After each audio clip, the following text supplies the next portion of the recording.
Trump Pentagon pick dismiss military diversity drive, demonize Islam. President-elect Donald Trump's selection to lead the Pentagon, Army veteran, and Fox News host Pete Hegseth has forcefully argued that steps to incorporate women and transgender personnel across the military are eroding U.S. security, and that Islam is a violent force threatening to overtake America and should be countered by a new crusade, his past writings and commentary reveal. Such views will come under scrutiny as lawmakers examine his record ahead of his Senate confirmation process to become Defense Secretary, a position in which he would oversee more than 3 million military and civilian personnel, an immense global network of bases, and the United States' massive nuclear arsenal. As Pentagon chief, he would lead one of the nation's most diverse institutions, comprising men and women from a range of races, ethnicities, birthplaces, and religions. Hegseth did not respond to requests for comment. As of Thursday evening, he has made no public statements since Trump announced his nomination. Trump's choice of the telegenic Hegseth, 44, signals the incoming administration's intent to elevate long-standing attacks by the president-elect and his allies on what they describe as wokeism in the military, which they blame for recruiting woes, poor morale, and America's battlefield failures. It also underscores the possibility that a second Trump presidency will again herald policies, including the then-president's travel ban, that many American Muslims viewed as hostile to their faith.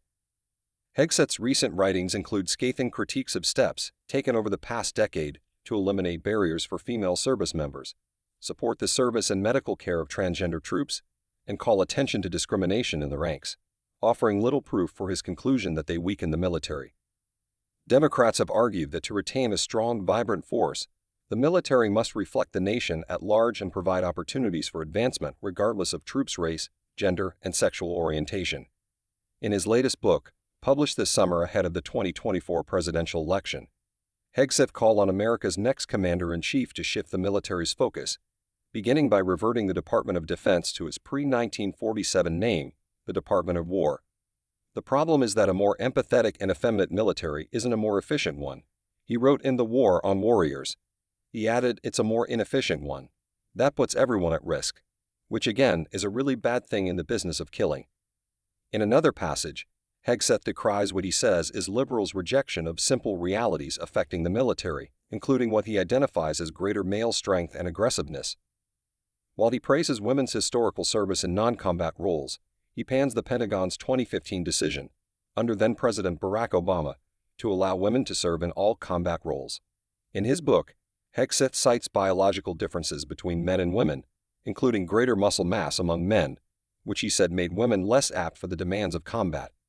Men are biologically stronger, faster, and bigger.